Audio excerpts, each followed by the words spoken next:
Welcome everyone to this episode of Manufacturing Talk Radio. I'm Tim Grady and I'm here with Lou Weiss, who is the sponsor for Manufacturing Talk Radio through his company, All Metals and Forge Group, which manufactures open die forgings and seamless rolled rings.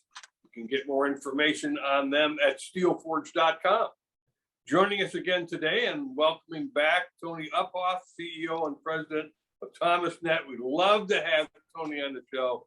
He has more statistics than we have time. So we're going to have a great time talking about the Buy American Act. And Tony, you were just sharing with us its origins. Please share with our audience where it started and what it's doing. Hey, Tim, first off, so great to see you and Lou, and thank you so much for having me back on the show. And as usual, I am very envious, my friend. I'm wearing kind of a purplish striped shirt. I am underdressed and wowed as usual by the sartorial excellence that the two of you demonstrate. What size are you? What size are you, Tony? Well, thank you. I'm a 34 long there, Lou. Okay, 30. Yeah. When are you going to start to get fat? Yeah, well, you know, listen, it's all that good, clean air, right? Right, right.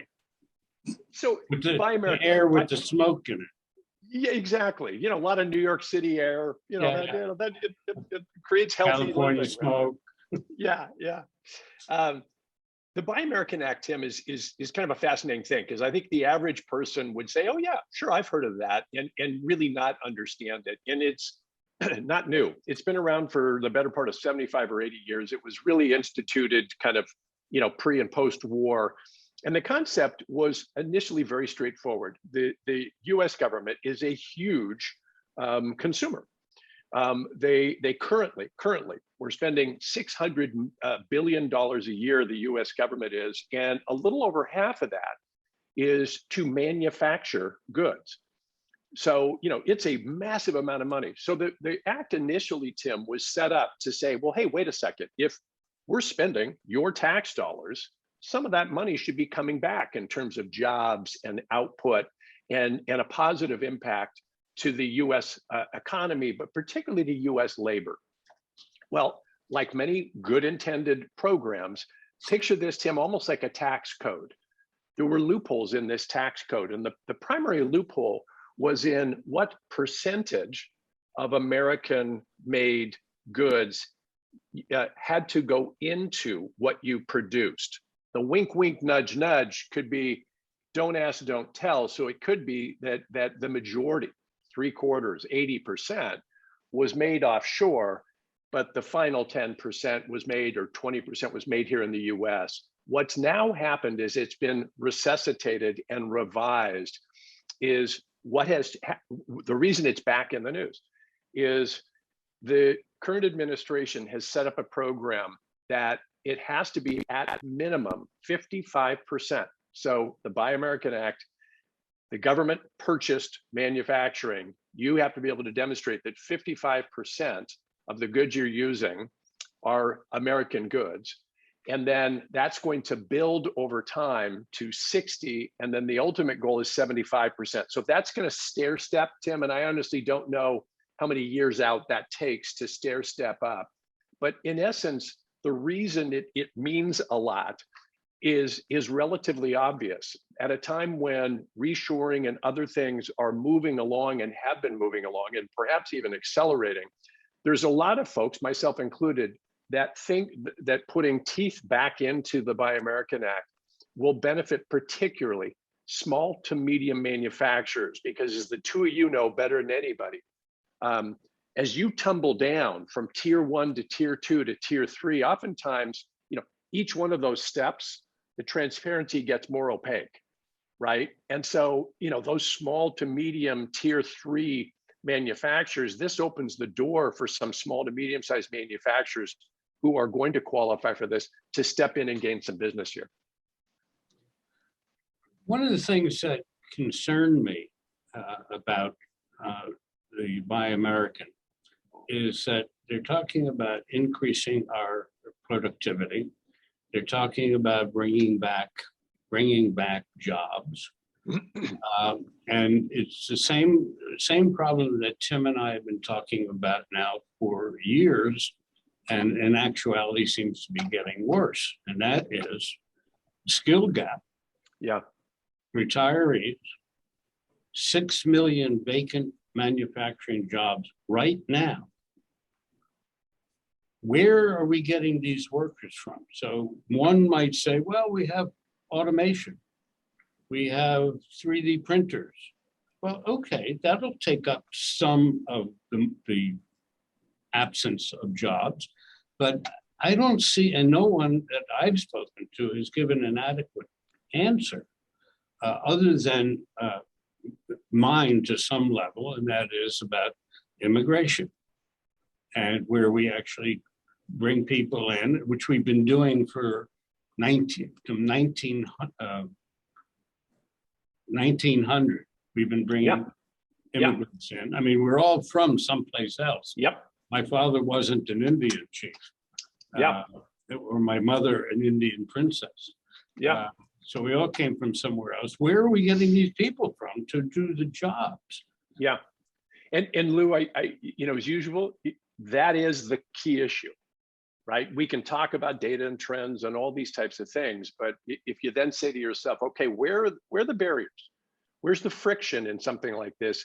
You've just named the biggest friction point, and there's no easy, simple solution.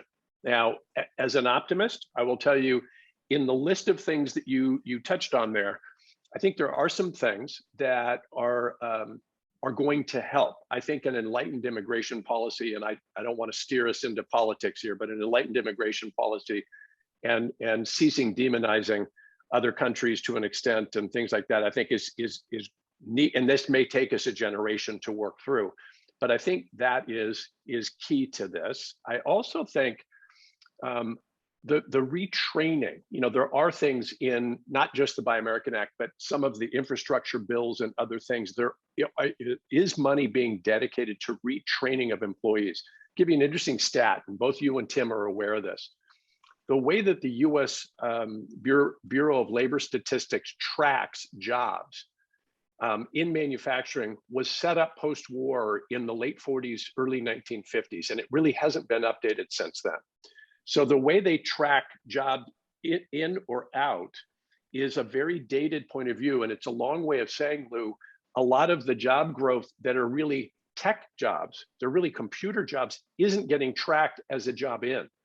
Mm-hmm. And so, but it is getting tracked in these massive numbers of open jobs. So it's kind of a little fuzzy. I'm not saying, hey, don't worry, these are computer jobs and they're being, we're not losing jobs.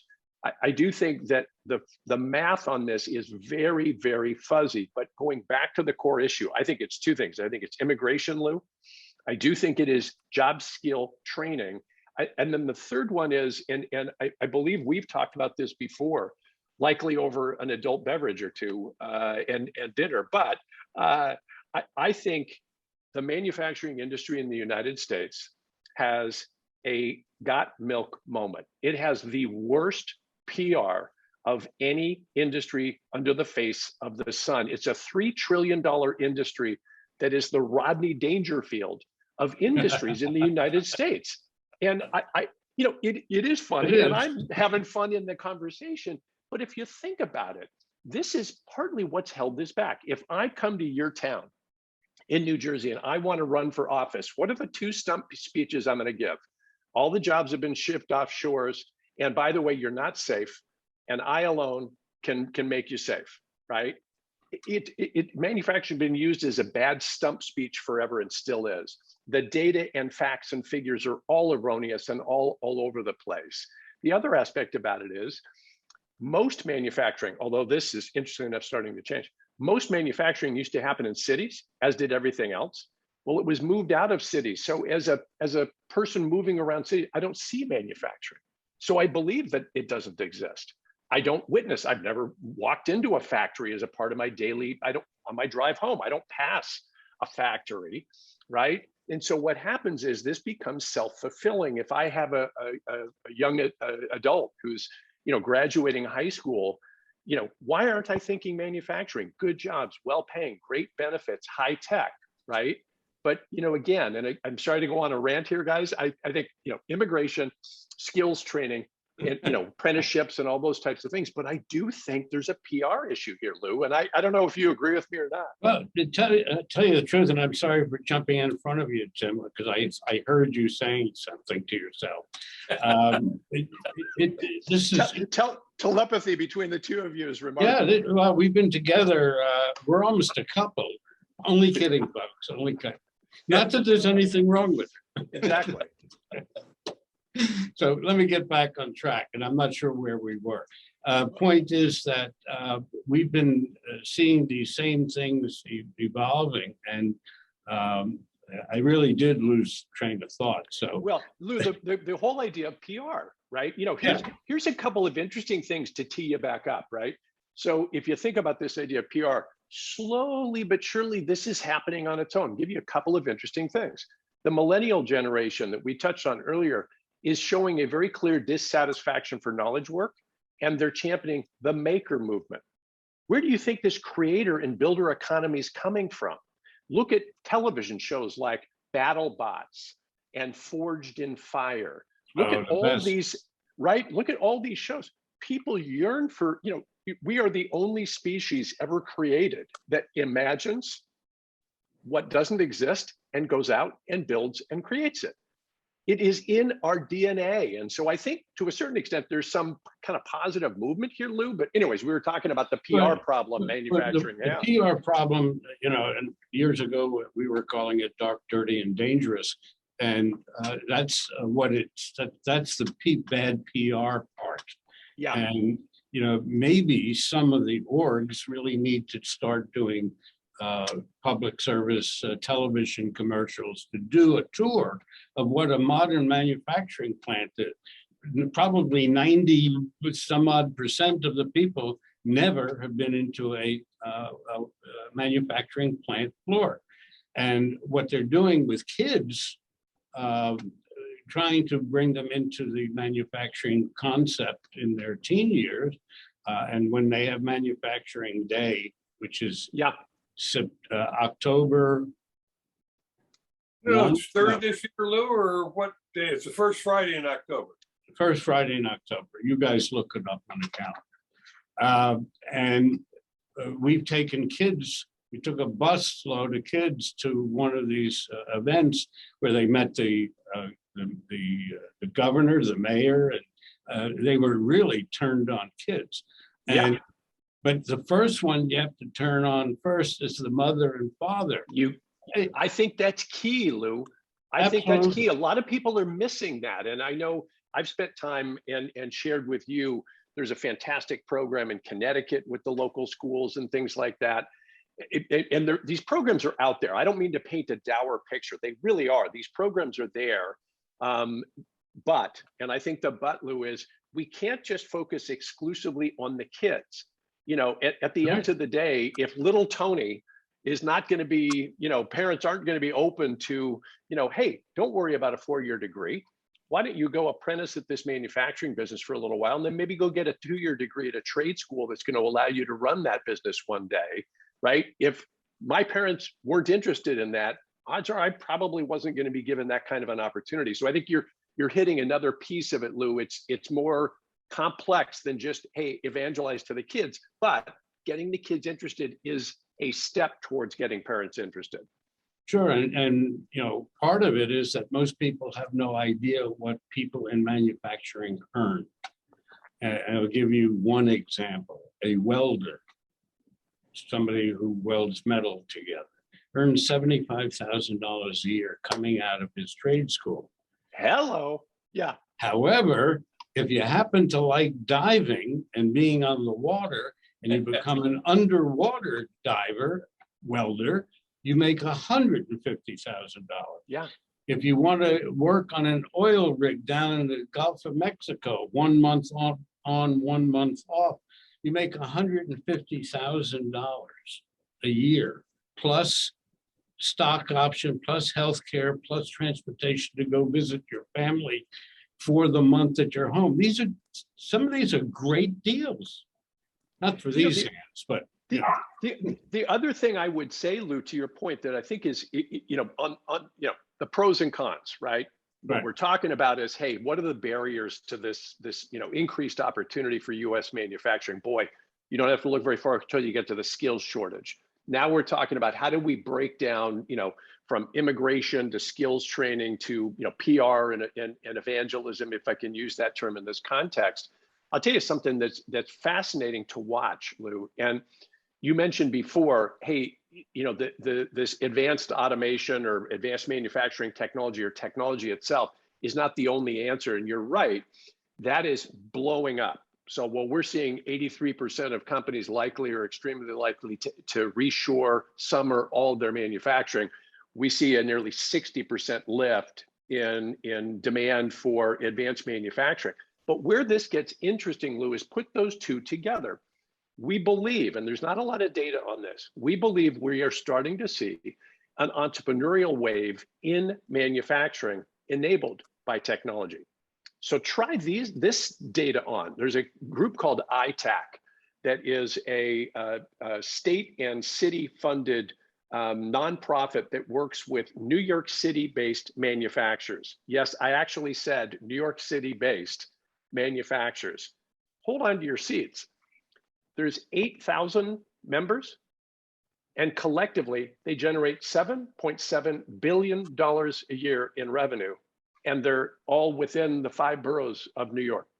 Wow. Now, I was stunned to hear that, but as we kind of spent more time with them, Lou, and I'm kind of driving around the neighborhood to make a really simple point, I do think on the positive side of the ledger, these enabling technologies, you mentioned 3D printing or additive manufacturing, some of these enabling technologies are allowing, and they're not just younger people, but small companies. If you run the math on this, the average company size is probably about 15 people, and they're making somewhere just south of $1 million a year, right? Now, there are bigger companies in that mix, obviously, too. But when you look at that I think bodes quite well for the future, that as people see an entrepreneurial opportunity, right? Not only can you come right out of high school or school and make good dough, but boy, if you want to start something, you want to, talk about a real creator economy. I think there's some positive, dimensions happening there.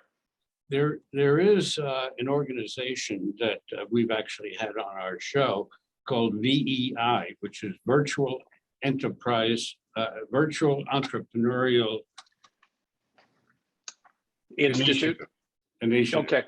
Okay. And they have sold a learning package program that they sell to high schools and implement it in the senior year of high school. Kids who sign up for it learn about how to make and build a business. Cool idea. And the course is involved with starting in the beginning of the year, they build a company. Yeah. And by the time the course is over, they're out there selling goods and making a profit, which they get to keep. And there are 800 schools presently in the United States. Wow. And it's really quite a program.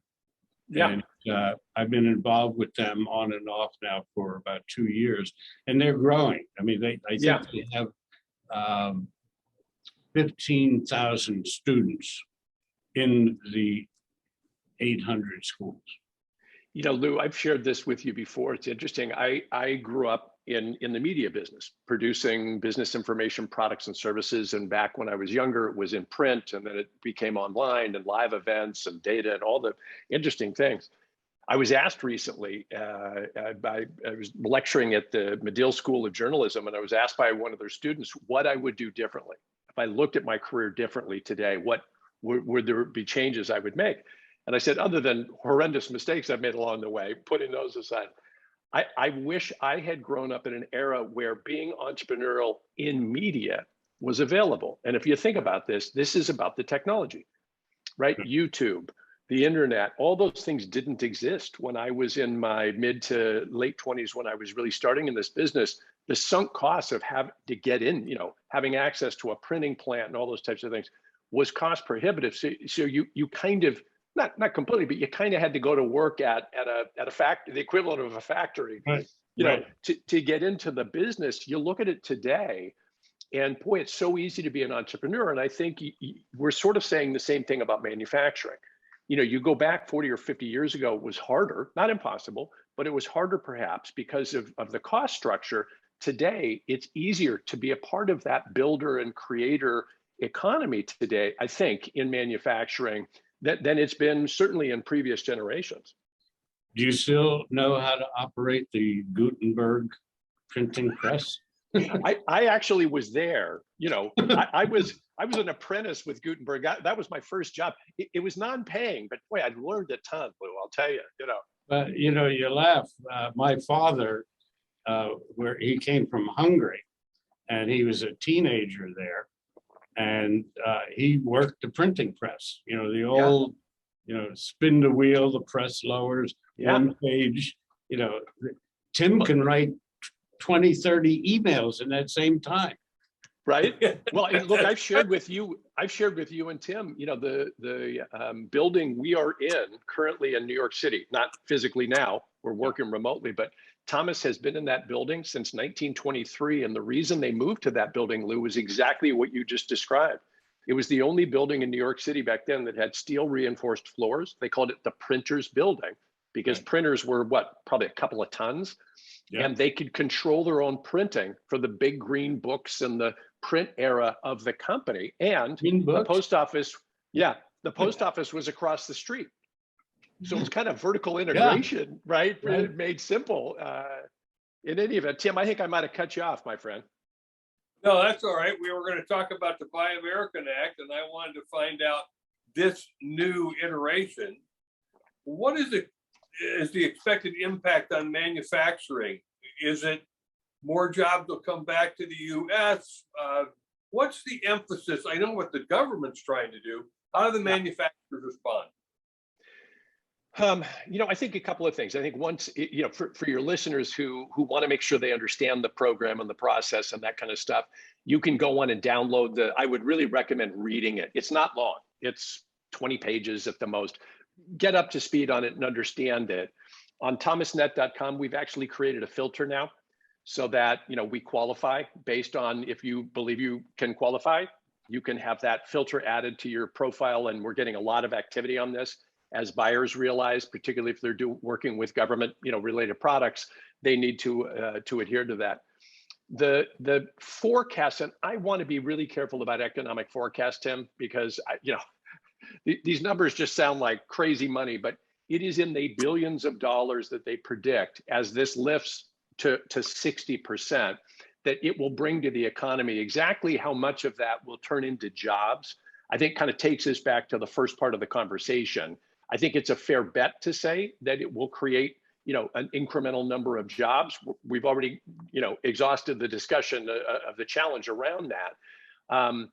And I'm giving an opinion here, Tim, that I think it's going to have a bigger impact on small to medium-sized manufacturers than larger manufacturers based on as you all would understand very clearly, tier 1, tier 2, tier 3 in a supply chain. And as you well know, if you look at manufactured goods and services, I think it's close to 80% of them are made up of a supply chain of small to medium-sized, you know, contributors, if you will, to building that ultimate product or product itself. So, yeah, I think it'll have a very positive impact. I think the challenge, Tim, is probably going to be around enforcement. You know, how does the government assure? And to do that, not dissimilar to tax environments, there's going to be applications and, you know, exploration. What we're hoping doesn't happen is this doesn't create a lot of red tape for somebody who is, you know, trying to get one of these opportunities to work with government funds on something. That remains to be seen. You know, the good news is there's a program. The bad news is it may come at a cost. Well, they may eventually get to a certification, which would not surprise me because Lou right now with his company is working to be certified under NIST 800-171. That is a monumental task. It is. So that you can do business or continue to do business with the DOD and the DOE. Yep. And so it'll be interesting to see if a certification comes out of this. I'm certified as a Buy American manufacturer. It's interesting, Tim, to your point, we have it as a filter. It may become a certification on thomasnet.com, to your exact point.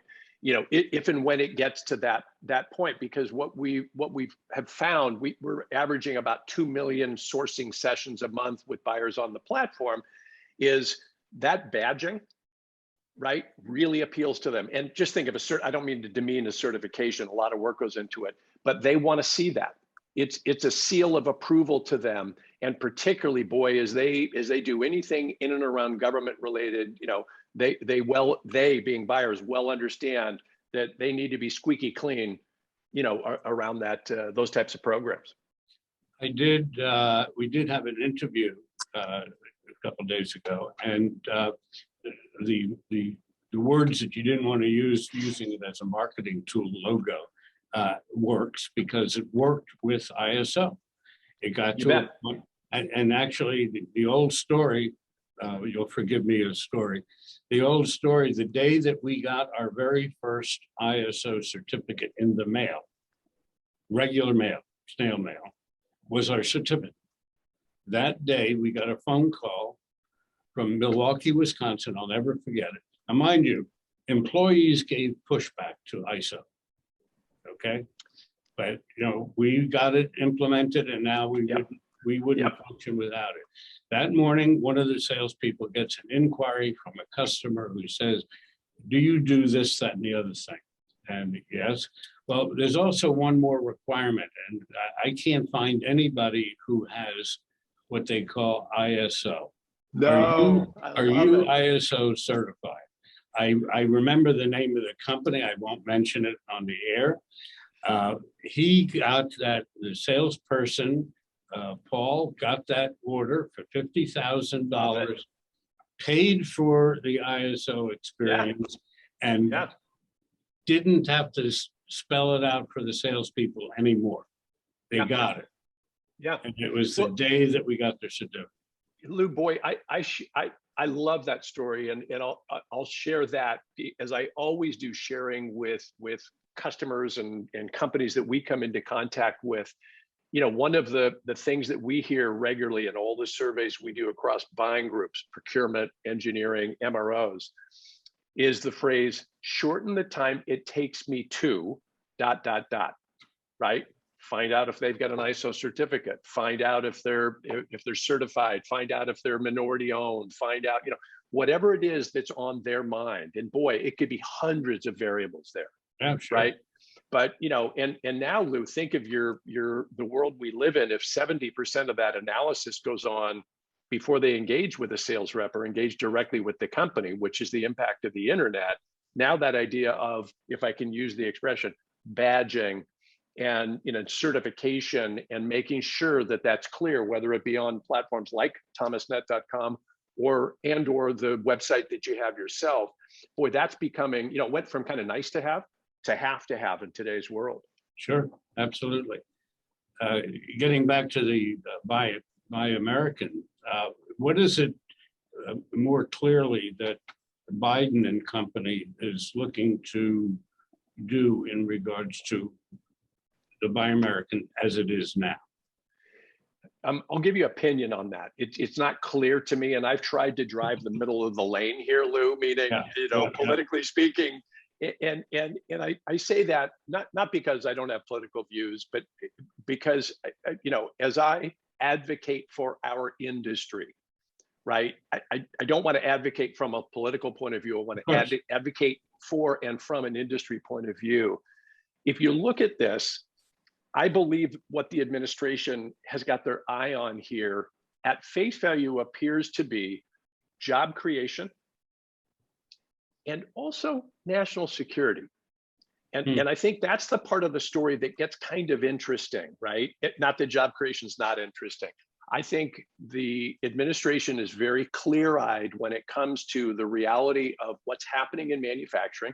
They're not naive about, what's going on. They understand the phenomenon of reshoring. If anything, they want to put an accelerant on this, that this is an economic stimulus, I think, is the way they're looking at it, Lou. Ironically enough, and I'll just mention this little stat, the United States government, in addition to spending $600 billion, is the largest purchaser of consumer packaged goods in the world. Hmm. So, it's a big, it is just a money machine. They're spending our money, tax dollars, but it's a money machine in that regard. I think the national security stuff here gets really intriguing. So if you think of the precursor before this Buy American started to come around, you saw this spending bill that got passed very quickly by the Senate, not the infrastructure bill, the precursor to that. And I, as we're speaking, guys, I apologize, I'm blanking on the specific name of the bill, but there was no filibuster, there was no debate. It just went boom, boom, and it came in really quickly. And it was spending in the US around things like semiconductors, 5G, and artificial intelligence, advanced manufacturing technology. And it was real money. It was huge, billions upon billions of dollars. And I'm looking at this and thinking to myself, well, in my lifetime, one of the most divisive eras of politics I've ever witnessed, and this thing went through without a debate. Yeah, There's a story here. So we started to poke around a little bit, with folks that we know, and you've mentioned some of the organizations that you work with that, we spend time with as well. And here's what we found out. There were two recent examples. The Chinese company Huawei. There clearly was some in the 5G technology, some routing mechanisms that took traffic from the initial source back to a parent source that was built into the system and not at the discretion of the user of the system. There were also examples of power grid technology that they discovered backdoors in, including the ability to shut it off. And these were Chinese made. And this is public information. I'm not disclosing anything that wasn't made public. Now, I'm linking that to the speed with which that spending bill was passed. But I think part of this, and then I'm in turn linking it to the Buy American Act, I think part of this, Lou, is not just patriotism, is not just about economic and job growth health in the US, although I think a big piece of it. I think another piece of it is, at the end of the day, if your primary strategy is outsourcing, you're outsourcing your security. And you may be outsourcing your security to people that do not have your interest at heart. Mm-hmm.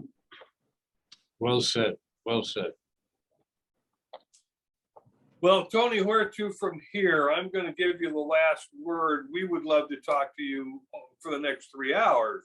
You're a fascinating guy to chat with. We appreciate your insights, but wrap up this topic for us. And we look forward to having you on the show again. Hey, Tim, thank you. And right back at you. I always enjoy our conversations, and it's been too long. I look forward to coming back and updating you.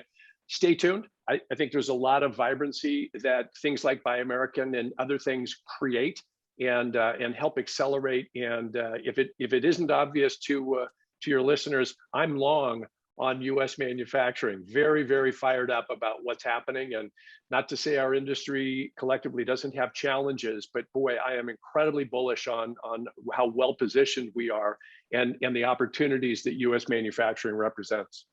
Well, as you know, Tony, we stand right alongside you. And if we had a different screen, I'd be on the left and Tim would be on the right, and we'd be Right. like bookends holding you up. That's what we got to do next time. We got to somehow figure that out. Right. All right. Thank you very much. And we will be talking to you in the near future. Thanks again, guys. Really appreciate it. Take care. And we've been talking with Tony Uphoff, the CEO of ThomasNet. Always a terrific conversation. And we'll look to have Tony on the show more frequently because I'm sure our listeners enjoy him as well. You can find all of our shows at jacketmediaco.com. That's just by Lou there. And as always, thank you for listening to this episode of Manufacturing Talk Radio.